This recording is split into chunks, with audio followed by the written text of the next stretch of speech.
I cannot believe that in the year 2024, this old guy, who was already kind of advanced in years when email became a thing, has to lecture small business owners on composing emails, on email etiquette. This has been around for decades. And the problem is, if you want to be successful when you engage with the U.S. Small Business Administration for either your COVID-19 EIDL or a natural disaster loan, then you need to get your act together and real quick, and you need to have better email etiquette.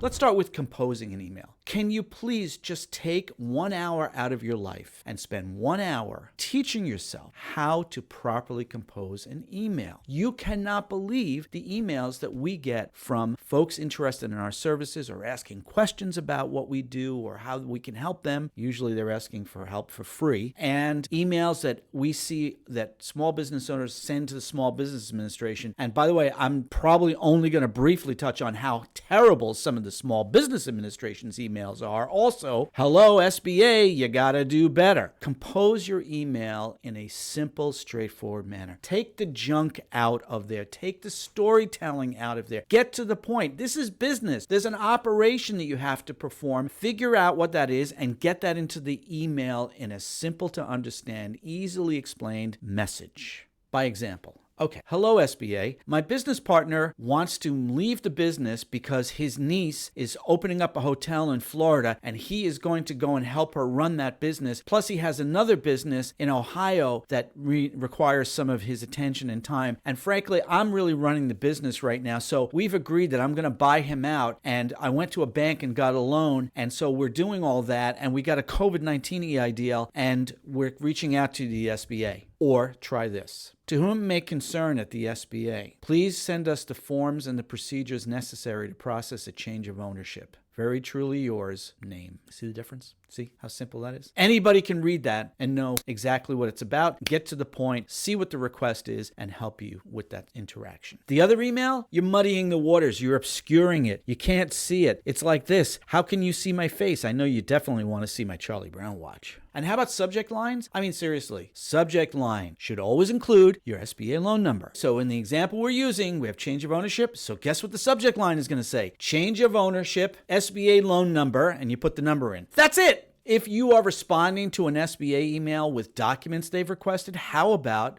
documents requested, SBA loan number? Holy cow! See how simple this is? I cannot believe that in the year 2024, this is still going on. SBA, small business owners, email's been around for decades. How difficult is it to take a couple of minutes? Oh, and wait a minute. Have you heard of a thing called AI, which will literally help you compose an email? Our EIDL Resource Hub will show you how to compose an email to the SBA. That's right. And if you have to call the SBA, which I often do to confirm that information that we sent in or that a client sent in has been received and it's in the system, I don't really want the customer service representative to get involved with answering my questions in detail because usually you're going to get the wrong answer. But I will certainly do a phone call to follow up and say, my client submitted a hardship accommodation application on such and such a date. Can you please confirm it's been received and that it's in process? My client submitted a borrower's authorization giving you permission to speak to me as their authorized representative. Can you please confirm you received it? It was submitted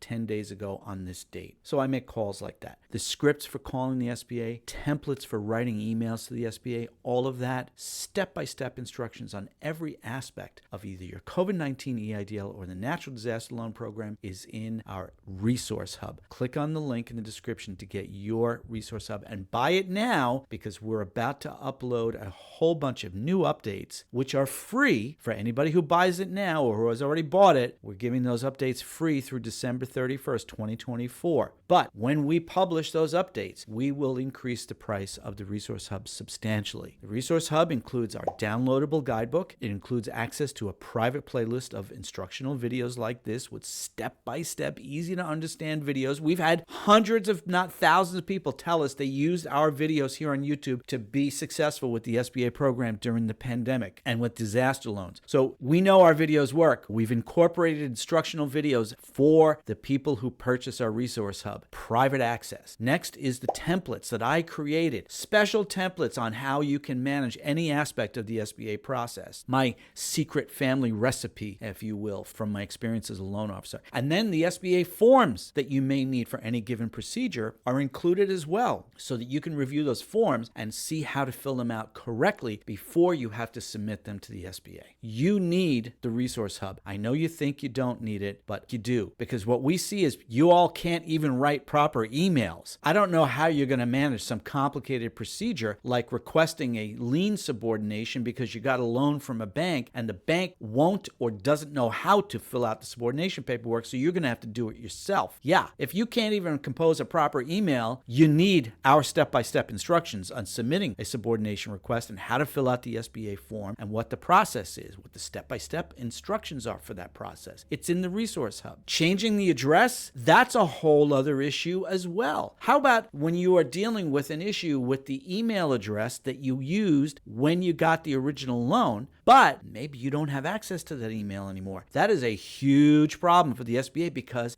that original email address is still in the SBA systems and it's very difficult to change it and remove that. So you have to follow certain procedures to get that done successfully. Guess where you can find instructions for that? Yeah, it's in the resource hub. So not only after today's video will you be reminded that you need to sit down and teach yourself how to compose emails properly, but you also are going to have access to our resource hub, which you can buy right now for a one-time flat fee and get free updates through December 31st, 2024. The price goes up with instructions and guidance and a little hand-holding virtually from me to you.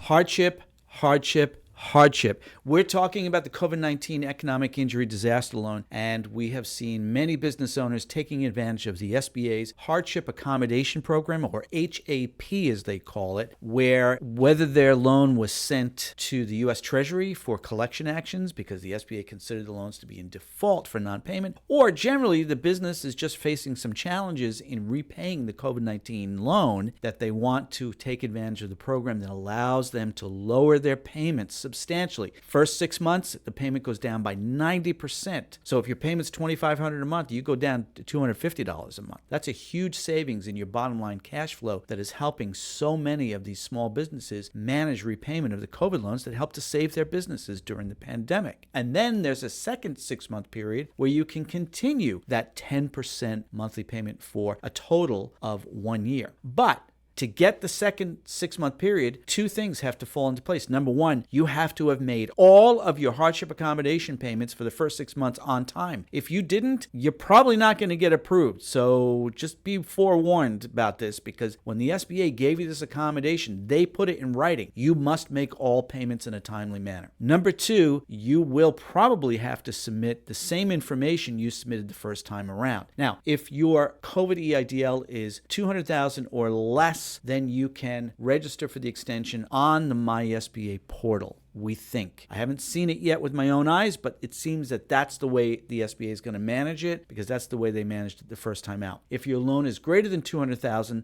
then you will be required to submit an updated hardship accommodation program application and an updated year-to-date profit and loss statement. If you want to learn how to manage this successfully and to get it right the first time and to avoid the dysfunction of the SBA, because I promise you, I am seeing the SBA dysfunction, such as the client of ours. We got him approved for hardship accommodation in April of 2024, and 2 weeks ago we discovered the SBA does not have him registered in the MySBA portal as being hardship. They have him down as being delinquent. Yeah, so stuff like that is going on. There's a lot of moving parts in this process, and you want to ensure success. The best way to do that is with the resource that we created for you, using my loan officer brain and our ongoing daily experience of dealing with small businesses and the SBA and the COVID EIDL program. And where can you find that? Click on the link in the description for our EIDL Resource Hub, where for one flat fee, you have access to our downloadable guidebook with chapters that cover everything from closing a business to bankruptcy to hardship accommodation to how to speak to an SBA agent and so much more. Plus, the special templates that I created to help our clients be successful, including an email that I sent on behalf of a client client the other day to the SBA after the SBA loan specialist was really giving this client a hard time. The SBA specialist, no, I need this, and I need this, and I need this. So I drafted one of my special templates, gave it to the client, they put their name on it, they sent it to the SBA, and the SBA loan specialist surrendered and said, okay, you got it. We don't need that stuff. Yeah, my templates work because I've used them thousands of times during the pandemic and still to this day. You get those as part of the EIDL Resource Hub. You get access to the SBA forms that you will be required to submit for any procedure, including the hardship accommodation program. So you can fill out those forms in advance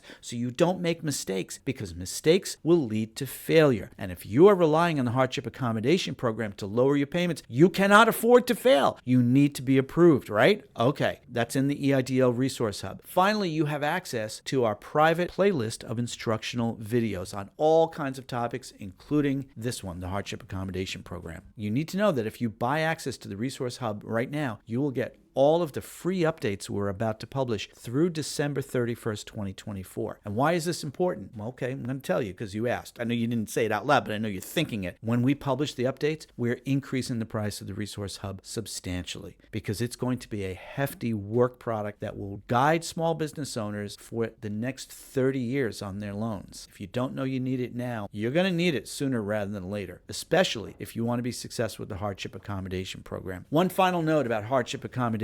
In some previous videos, I talked about audits that the SBA is conducting what they're calling a post-funding compliance review. The bad news is in. As of yesterday, one of our clients received a final determination on his hardship accommodation program request. That determination was, you are not eligible after we conducted the post-funding compliance review. We've warned you time and again about being audited by the SBA and that you have to have all your ducks in a row. We're working on fighting this alleged final decision by the SBA, and we'll update you as we proceed. And the other issue about this client is that he was also declined for a natural disaster loan for his home. He's got a home in California that was affected by a natural disaster with serious damage to the home that insurance doesn't cover, and he applied to the SBA for a natural disaster home loan, and he was declined. We don't have the exact reason because the SBA doesn't tell you the reason all the time. We're assuming it may also be because of the post-funding compliance